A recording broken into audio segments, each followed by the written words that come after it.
Hello बच्चों, welcome again to my YouTube channel Jai Mahadev पाठशाला। आज हम पढ़ेंगे कि कूलॉम्स का नियम, जो कि हमारे यूपी बोर्ड में बहुत इम्पॉर्टेंट है। सबसे इस चैप्टर का सबसे इम्पॉर्टेंट परिभाषा है, 2 नंबर की पक्का से पक्का पूछी जाती है। तो इसलिए बहुत ध्यान से पढ़ें कि कौन सा नियम, कूलॉम का नियम। कूलॉम का नियम।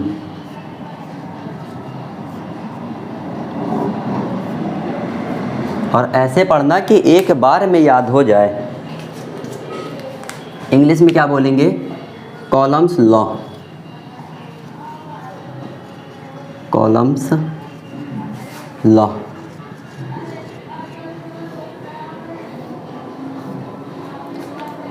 अब कूलॉम कौन थे? कूलॉम एक वैज्ञानिक थे। इन्होंने क्या बताया था कि इन्होंने कोई 2 बिंदु आवेश ले लिए थे। कोई एक आवेश ये लिया था, एक आवेश ये लिया था, और इन दोनों के बीच कुछ ना कुछ बल लगेगा। यदि हम मान लो कि यदि पहले वाले में हमने प्लस आवेश लिया और इस पर भी प्लस आवेश लिए हैं, ये दोनों कौन से आवेश हैं? ये प्लस आवेश है, ये भी प्लस आवेश है। तो ये दोनों दूर जाएंगे। दूर जाने के लिए कुछ बल से जाएंगे, कुछ बल लगाएंगे। तो इस बल को हम कहते हैं प्रतिकर्षण बल। और यदि हम इन दोनों पर, एक पर हम धन आवेश दे दें और एक पर ऋण आवेश दे देते हैं, तो यह दोनों विपरीत है। विपरीत के कारण एक दूसरे की ओर आएंगे, तो ओर आने के लिए कुछ बल लगाएंगे। तो इन्हीं बल को हमारे कूलॉम चाचा ने क्या किया कि इन्हीं के बारे में बताया। इन्हीं बल का एक नियम दे दिया इन्होंने। वह कौन सा नियम है, अब पढ़ते हैं इसको। इन्होंने क्या बताया था बेटा कि कोई 2 बिंदु आवेश हैं। एक बिंदु आवेश ये है और एक बिंदु आवेश ये है। यह एक दूसरे से कुछ दूरी पर स्थित है। वह दूरी हम मान लेते हैं कि r है। कितनी है? r। और इन दोनों के कारण एक बल लगेगा। क्या लगेगा? बल। तो बल की दिशा कहाँ की ओर होगी? दूर जाएगा, है ना। दोनों धन आवेश है और धन आवेश के कारण बल कहाँ की लगता है? उससे दूर लगता है। मान लेते हैं ये कौन सा आवेश है? प्लस Q, और ये है प्लस Q2 आवेश है। तो इन्होंने क्या बताया कि किन्हीं 2 स्थिर बिंदु आवेशों के मध्य, अब यहाँ पर इनका नाम भी है, वो आपको रट के चलना है। रट लो, चाहे जो कुछ कर लो, पर याद कर लो, माइंड में आ जाए। तो यहाँ पर बोलना क्या है? स्थिर बिंदु आवेश। जैसे आप लोग के नाम होते हैं, वैसे इसके भी नाम है, इस आवेश का भी नाम है। यहाँ पर हमें क्या बोलना है? बिंदु आवेश या स्थिर बिंदु आवेश। तो इन्होंने क्या बताया कि किन्हीं 2 स्थिर बिंदु आवेशों के मध्य लगने वाला आकर्षण या प्रतिकर्षण बल। प्रतिकर्षण बल तो समझ गए। अगर ये दोनों कौन से सेम होंगे तो प्रतिकर्षण बल लगेगा। अगर ये दोनों विपरीत हैं, अपोजिट चार्जेस हैं, तो यह एक दूसरे पर आकर्षण करेंगे। फोर्स ऑफ रिपल नहीं, अट्रैक्ट लगेगा। और रिपल तब लगेगा जब यह दोनों सेम चार्ज हो, तो फोर्स ऑफ रिपल लगेगा। अगर यह दोनों एक दूसरे के अपोजिट चार्ज हैं, तो फोर्स ऑफ अट्रैक्ट लगेगा। यह दोनों एक दूसरे को आकर्षण या प्रतिकर्षण बल लगाएंगे।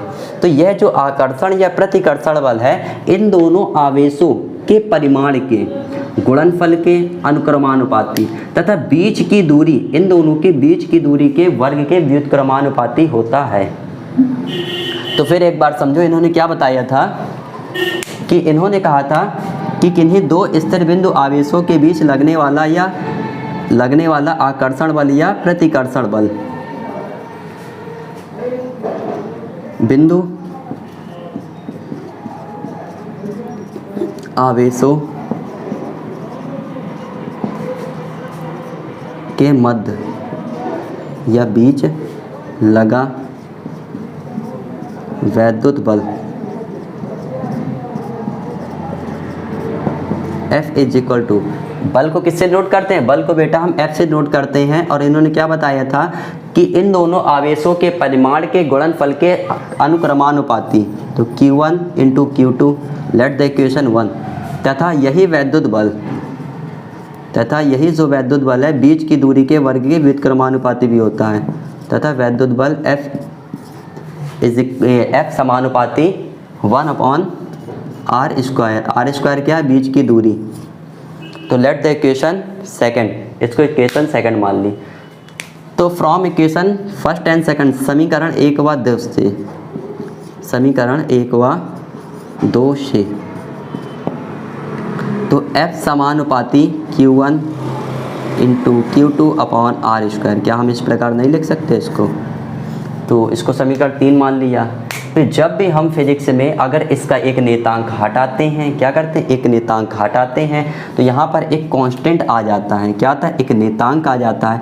उस नेतांक का यहाँ पर मान है, फिक्स मान है 1/4 pi epsilon naught Q1 upon Q2 upon R square.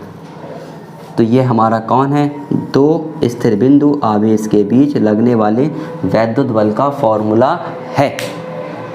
जहाँ पर इसको क्या बोलते हैं, इसका क्या नाम है, इसको बोलते हैं एप्सिलॉन नॉट या फिर एप्सिलॉन जीरो, कुछ भी कह लो, या तो एप्सिलॉन नॉट कह लो या तो एप्सिलॉन जीरो कह लो, कुछ भी।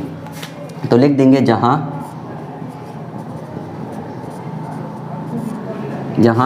इसको क्या बोलते हैं, एप्सिलॉन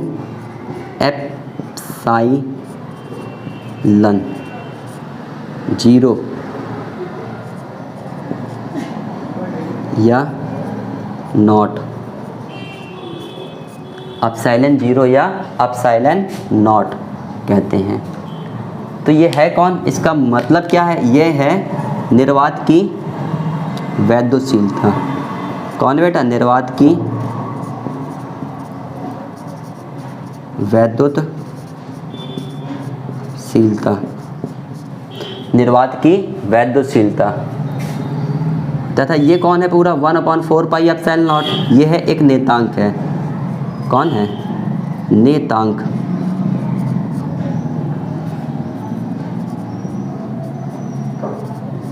जहाँ पर इसका मान कितना होता है, यह होता है 1/4 पाई, अब ये सॉरी 1/4 पाई एप्सिलॉन नॉट का मान होता है 9 × 10⁻⁻9। और मात्रक बेटा कहाँ से हो जाएगा, इसका मात्रक होगा, देखो ध्यान से, इसको वहीं का वहीं लिखा रहने दो। यहाँ पर कौन है? F, बाकी को उठा के यहाँ ले जाओ। तो सबसे पहले F आ रहा है तो न्यूटन आ गया, और नीचे का जो आर स्क्वायर है ये क्रॉस मल्टीप्लाई हो जाएगा, तो ये चला जाएगा F के पास। तो F के पास मतलब आर स्क्वायर आ गया, तो इसका मात्रक हो गया न्यूटन मीटर स्क्वायर।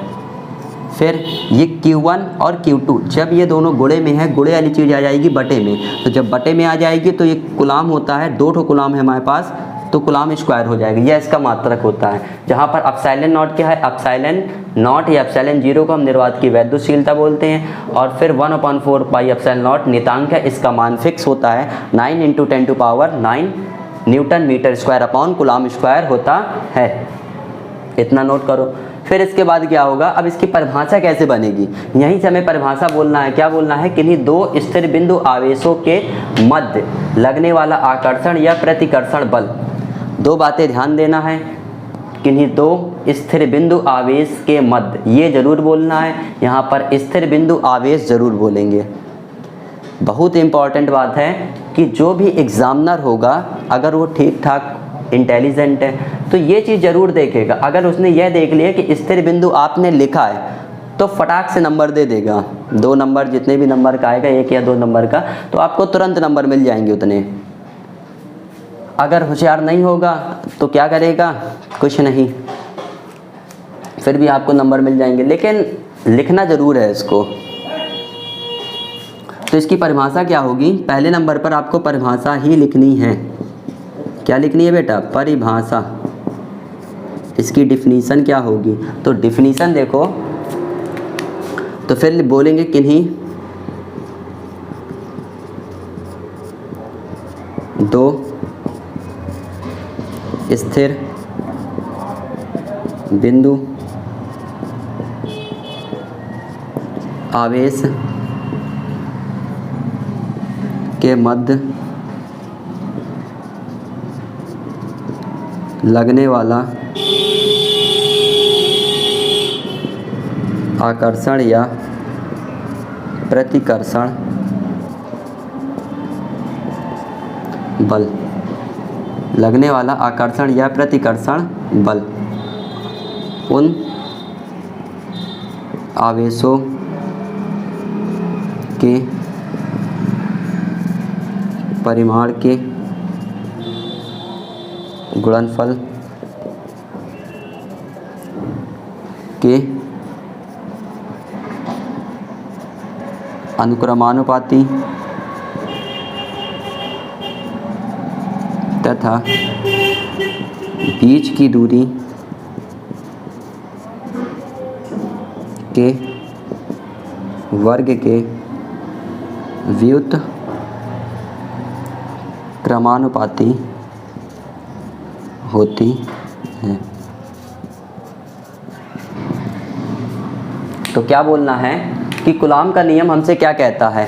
कूलाम का नियम कहता है कि किन्हीं दो स्थिर बिंदु आवेशों के मध्य जो हमें आवेश लेने हैं तो वे रोक के चलने हैं, उनको हिलाना डुलाना बिल्कुल भी नहीं है। तो उन दोनों आवेशों के मध्य लगने वाला आकर्षण बल या प्रतिकर्षण बल, अगर दोनों समान चार्जेस होंगे, सेम चार्जेस होंगे तो फोर्स ऑफ रिपल लगेगा, अगर दोनों अपोजिट चार्ज हैं तो फोर्स ऑफ अट्रैक्ट लगेगा। तो उन दोनों के बीच लगने वाला आकर्षण बल या प्रतिकर्षण बल उन दोनों आवेशों के परिमाण के गुणनफल के अनुक्रमानुपाती तथा बीच की दूरी के वर्ग के व्युत्क्रमानुपाती होता है। यही कूलाम का नियम है।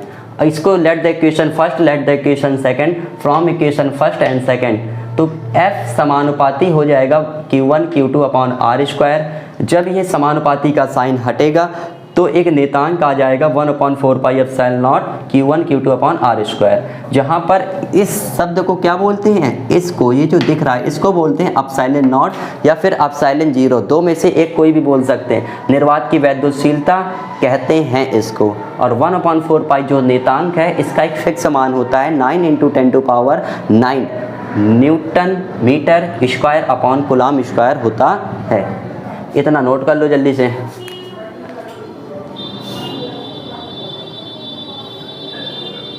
नोट हो गया? सबसे पहले किसको लिखना है? सबसे पहले इसको लिखना, इसको, फिर इसके बाद ये चित्र बनाना और चित्र बनाने के बाद इतना नोट कर लेना है। फिर इसके बाद फर्स्ट पॉइंट के बाद आएगा सेकंड पॉइंट।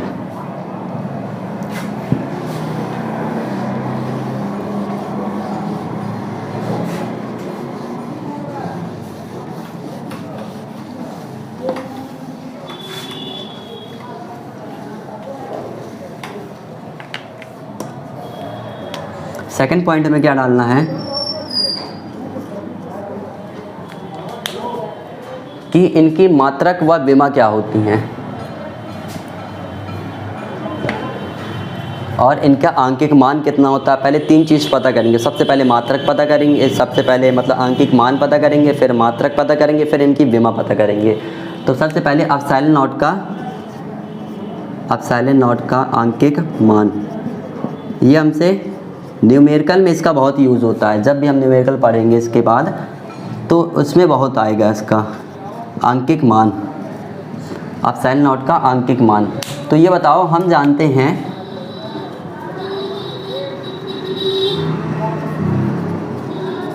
अब क्या जानते हैं हम कि अभी हमने थोड़ी देर पहले पढ़ा है कि 1/4 pi epsilon naught is equal to 9 × 10⁻⁹ newton metre square upon coulomb square होता है। तो यही बात लिख देंगे कि 1/4 pi epsilon naught is equal to 9 × 10⁹ newton metre square upon coulomb square. हमें इक्वेशन या फिर इस इक्वेशन से एप्सिलॉन नॉट का मान निकालना है। तो जो एक्स्ट्रा होगा इसको हम उठा के इस साइड ले आएंगे। तो ले आए इस साइड, तो यहाँ पर 1/एप्सिलॉन नॉट बचा और यहाँ पर 4 पाई का जरा मान रखो यहाँ पर, तो कितना हो जाएगा? 4 का तो 4 और पाई का मान यहाँ पर हो जाएगा 3 × 1/4। और जो वैसे ही जैसे का लिखा वैसे ही का वैसे ही लिख दें, newton metre square upon coulomb square. इतनी बात समझ में आई। और फिर यहाँ पर हमें एप्सिलॉन नॉट का मात्रक निकालना है। तो ये 1 के बटे में है, तो क्या हम इस संख्या को पलटा दें? तो इसको भी हमें पलटाना पड़ेगा। अगर जो काम इसमें करेंगे वही काम इसमें करेंगे तभी तो दोनों पक्ष बराबर होंगे। तो हम एक काम करते हैं, इसको जरा हम पलटा देते हैं। तो यहाँ पर एप्सिलॉन नॉट अपॉन 1 हो जाएगा और 1 जबकि लिखा नहीं जाता। यहाँ पर नीचे कुछ नहीं है, तो नीचे जिसका कोई नहीं होता उसका 1 होता है। जब वह ऊपर जाएगा तो पलट जाएगा। तो कितना हो जाएगा? 1 के बटे में सब 1/4 × 3.14 into 9 into 10 to power plus का 9, और ये भी मात्रक भी पलट जाएंगे तो C square upon newton metre square हो जाएगा। जब इन दोनों को आप लोग क्या करना, सॉल्व करना, और सॉल्व करने के बाद आपका आंसर आएगा 8 into 8 5 into 10 to power minus 12 coulomb square newton metre square. तो epsilon naught is equal to बेटा क्या होता है, epsilon naught is equal to का मान होता है 8 into 8 5 into 10 to power minus 12 coulomb square newton metre square होता है। इतना याद कर लेना आप लोग। फिर इसके बाद अब इनके हम पढ़ेंगे कि मात्रक तो पढ़ लिया, मात्रक तो बेटा यही होता है। फिर इसकी विमा कितनी होती है, विमा को निकालेंगे।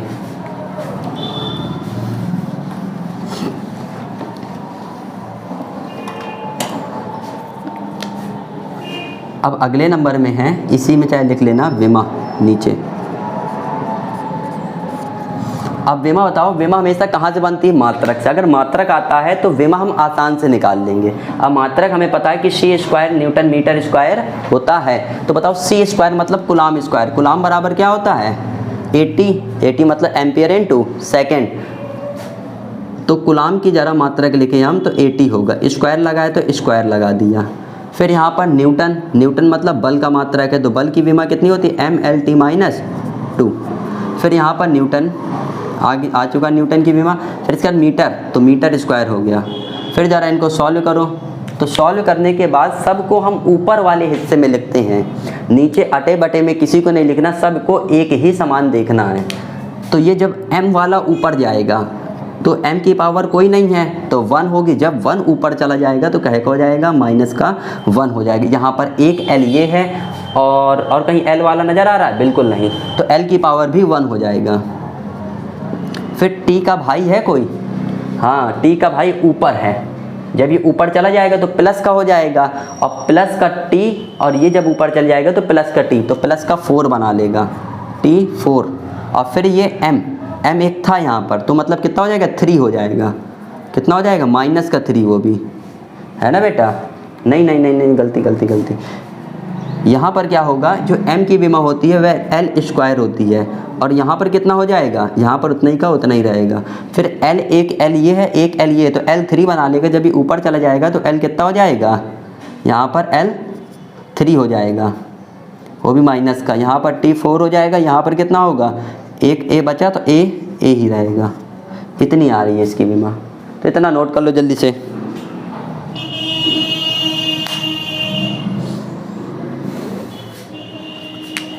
F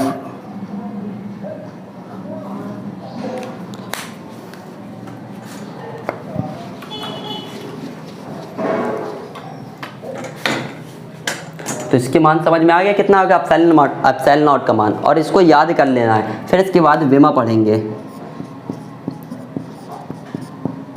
तो विमा में क्या होगा, अगर हमें ये फॉर्मूला आता है तो आसानी से हम क्या कर सकते हैं कि इसकी विमा निकाल सकते हैं। तो सबसे पहले कूलम की विमा कितनी होगी 8t,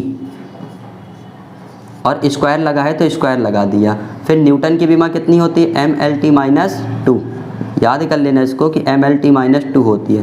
फिर m की मात्रा कितना, m मतलब मीटर, लेंथ है तो l स्क्वायर हो जाएगा।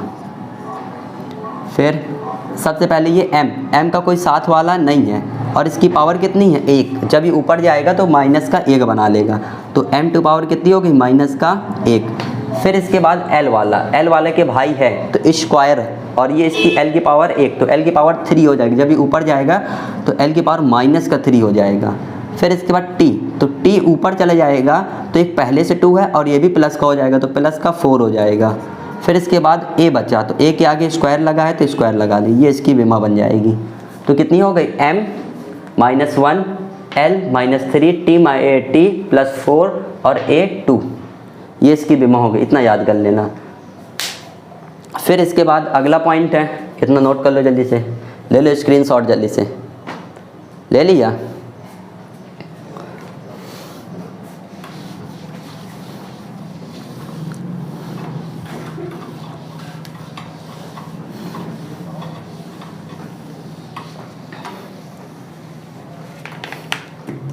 फिर अगला नंबर है 4। अब 4 में देखो हमें क्या पढ़ना है, बड़े ध्यान से समझिएगा। ये दोनों जो बिंदु आवेश हैं, यदि हम इनको इस पूरे सिस्टम को हम किसी वायु में रख दें, मतलब निर्वात में रख दें, तो तब इन दोनों के बीच कितना फोर्स ऑफ एट्रैक्ट या फोर्स ऑफ रिपल कितना लगेगा, आकर्षण बल या प्रतिकर्षण बल कितना लगेगा, जब इन दोनों को हम किस में रख दें, निर्वात में रख देते हैं। अब फिर अगले केस में हम ये करेंगे कि जब इन्हीं दोनों आवेश को हम किसी माध्यम में रख देते हैं, माध्यम लाइक माध्यम जैसे हो गया आपका मोम हो गया, कागज़ हो गया, कागज़ के छोटे छोटे टुकड़े, या पानी हो गया, या फिर तेल हो गया, कुछ भी जितना भी कचरा है सब इन्हीं के बीच में भर देना है। और फिर देखेंगे कि इनके बीच में कितना वैद्युत बल लगता है या नहीं लगता, तो इनको पता करेंगे। तो सबसे पहले हमारा केस कौन सा है, 4th नंबर है कि जब निकाय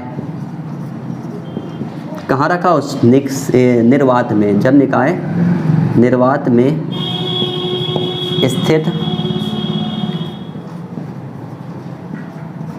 हो,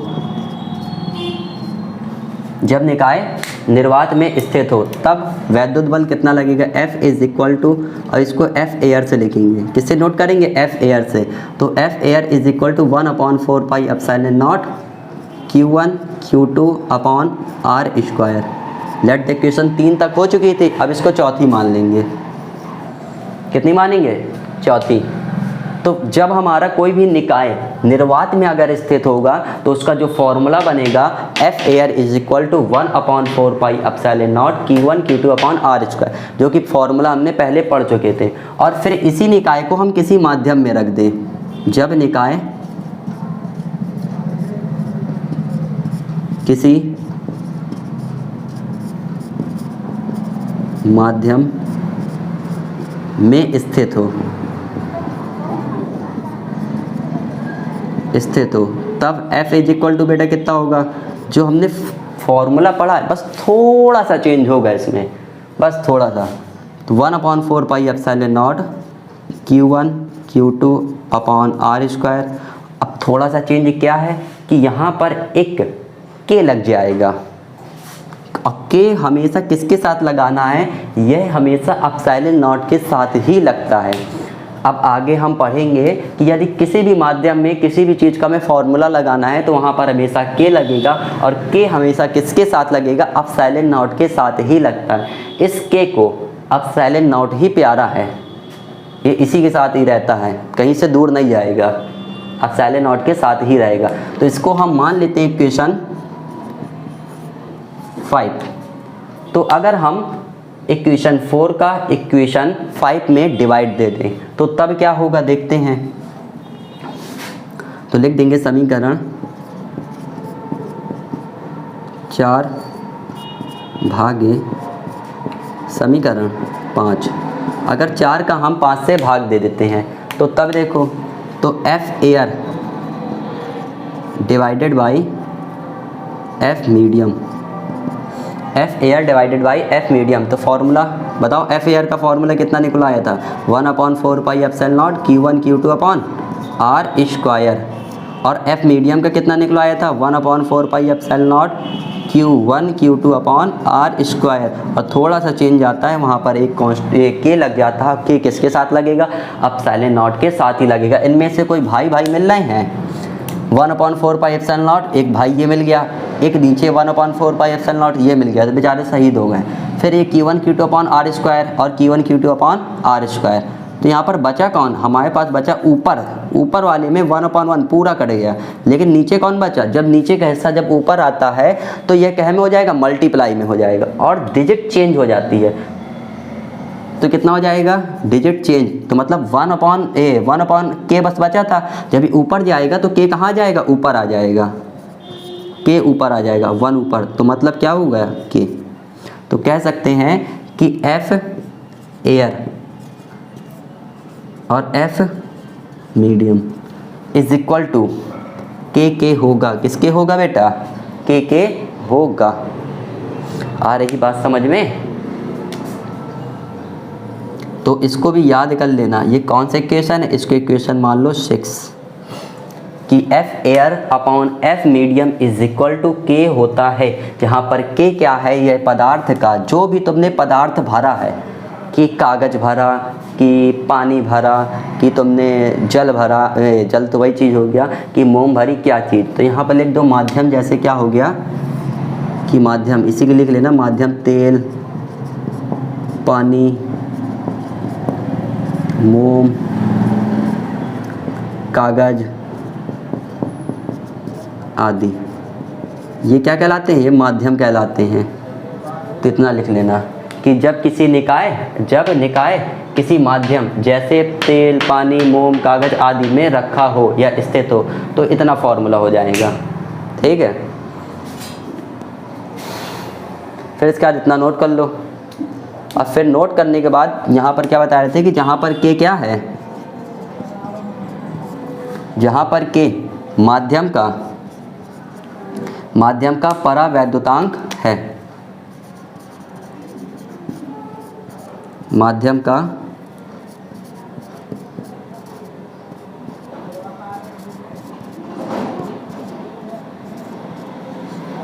का परावैद्युतांक है। ठीक, और फिर हमसे एक नंबर में क्या पूछा जाता है, इसकी डिफिनीशन पूछ ली जाती है कि माध्यम में या किसी भी माध्यम में परावैद्युतांक से आप क्या समझते हैं, किसी भी माध्यम में आप परावैद्युतांक से क्या समझते हैं। तो देखो इसकी परिभाषा कैसे बोलनी, यहाँ से हम परिभाषा बना सकते हैं इसकी कि F air upon F medium, जहाँ पर बेटा एफ एयर क्या है कि निर्वात में किन्हीं दो स्थिर बिंदु आवेशों के बीच लगने वाला वैद्युत बल है। कहाँ पर है, निर्वात में, किनके बीच, दो स्थिर बिंदु आवेशों के मध्य लगने वाला वैद्युत बल है। और एफ मीडियम क्या है कि माध्यम में, किसमें, माध्यम में किन्हीं दो स्थिर बिंदु आवेशों के बीच लगने वाला वैद्युत बल। और फिर ए बटे का मतलब क्या होता है, अनुपात, के अनुपात को क्या कहते हैं, उस माध्यम का परावैद्युतांक कहते हैं। तो यही इसकी परिभाषा लिख देंगे कि क्या लिखेंगे कि किन्हीं दो स्थिर बिंदु आवेश के मध्य निर्वात में लगा वैद्युत बल तथा माध्यम में उन्हीं दो बिंदु आवेशों के बीच लगा वैद्युत बल के अनुपात को उस माध्यम का परावैद्युतांक कहते हैं। तो परिभाषा देखो यहाँ से लिख लेंगे कि परिभाषा, तो परिभाषा क्या लिखनी है, परिभाषा हम लिखेंगे कि किन्हीं की निर्वात में दो स्थिर बिंदु आवेश के बीच लगा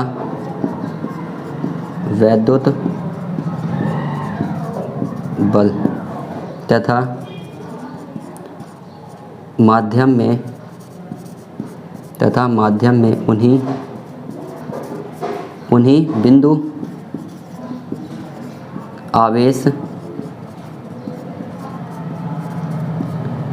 आवेश के बीच लगा वैद्युत बल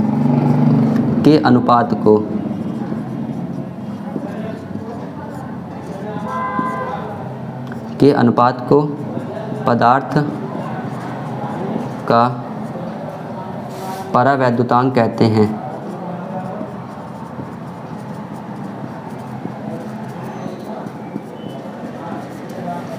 पदार्थ का परावैद्युतांक कहते हैं। निर्वात में दो स्थिर बिंदु आवेशों के बीच लगा वैद्युत बल तथा माध्यम में उन्हीं दो बिंदु आवेशों के बीच लगा वैद्युत बल के अनुपात को पदार्थ का परावैद्युतांक कहते हैं। इतना नोट कर लो जल्दी से।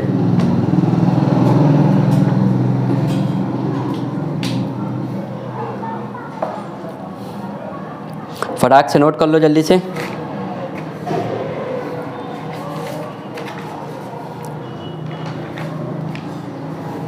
नोट कर लिया। फिर इसके बाद अगला नेक्स्ट पॉइंट लिखना है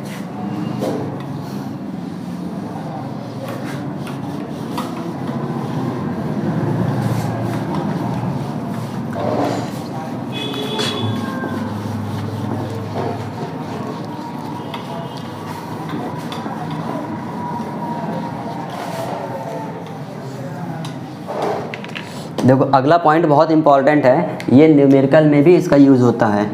तो भाई कौन सा है कि अगर हम क्या करें कि कोई दो बिंदु आवेश ले लेते हैं अलग अलग चार्ज के। तो हमने क्या किया कि कोई दो बिंदु आवेश ले लिया, एक बिंदु आवेश ये है और एक बिंदु आवेश ये है।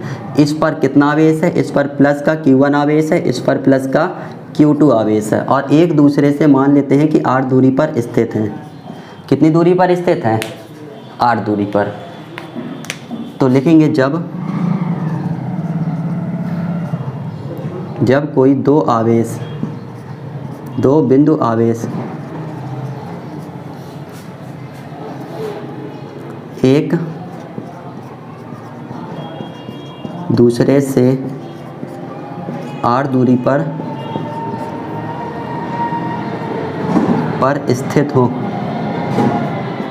स्थित है तो ठीक है। और जब इन दोनों को अगले स्टेप में क्या किया कि इन दोनों आवेशों को हमने जोड़ दिया या फिर स्पर्श करवा दिया। तो इन्हीं बिंदु आवेशों को हमने क्या किया, अब की बार स्पर्श करवा देते हैं। तो यहाँ पर बताओ कितना आवेश होगा, Q1 था, और यहाँ पर कितना था, Q2 था। फिर अगले स्टेप में क्या लिखेंगे कि उन दोनों आवेशों को स्पर्श कराने पर, उन दोनों आवेशों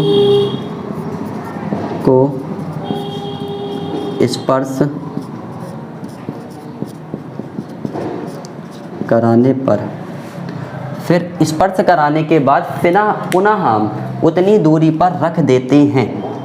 पुनः हम उतनी दूरी मतलब r दूरी पर रख देंगे। पुनः उन्हीं आवेश को r दूरी पर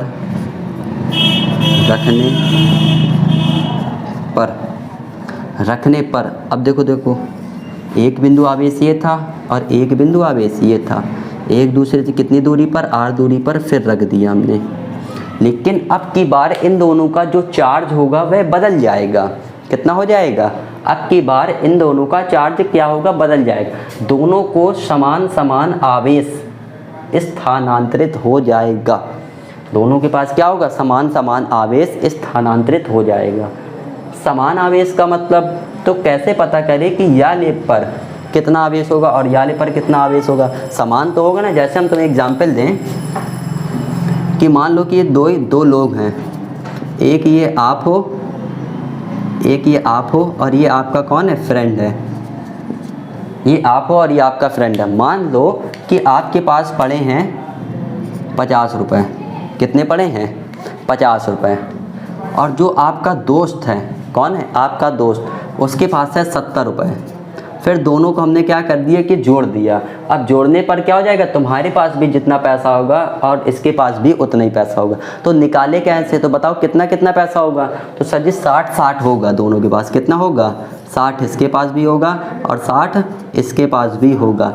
लेकिन ये निकाला कैसे आपने यह किया कि दोनों को जोड़ दिया, दोनों पैसों को क्या किया, जोड़ दिया और 2 से भाग दे दिया।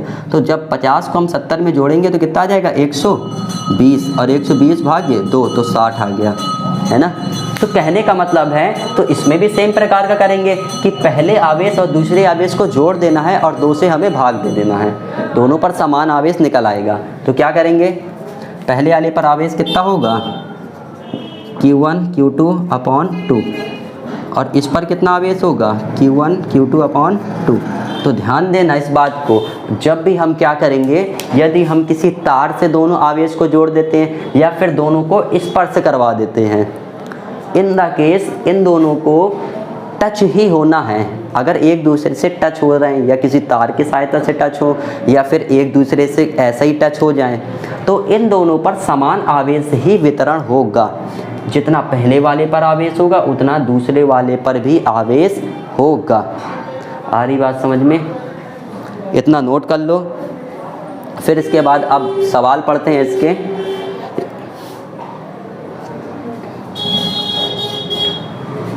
इरेज कर दें।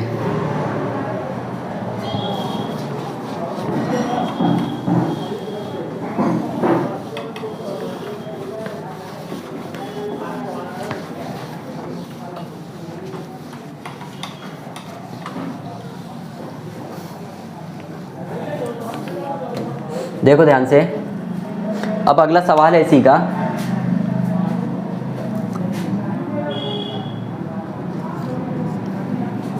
अब देखो सवाल क्या कह रहा है कि दो प्रोटॉनों के बीच लगने वाले प्रतिकर्षण बल की गणना करें। दो प्रोटॉनों के बीच लगने वाले प्रतिकर्षण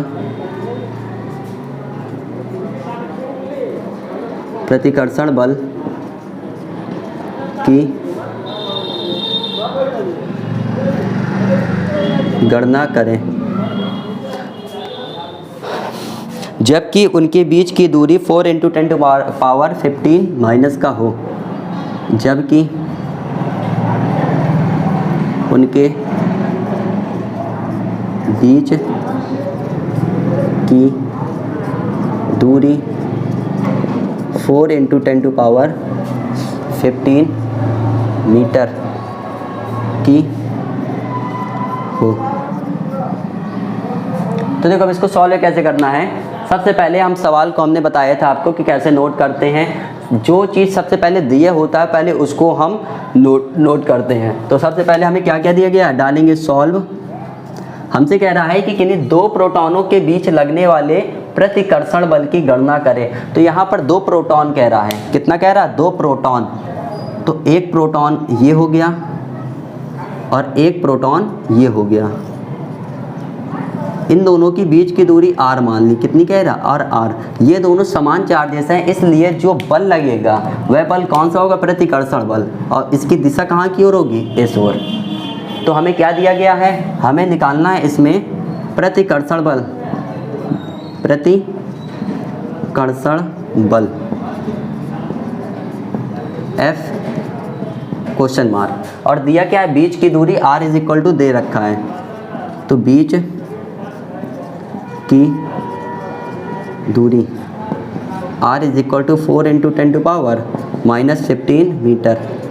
तो अब निकालेंगे कि वैद्युत बल F = बताओ फॉर्मूला कितना होता है, 1/4πε0 Q1 Q2/r²।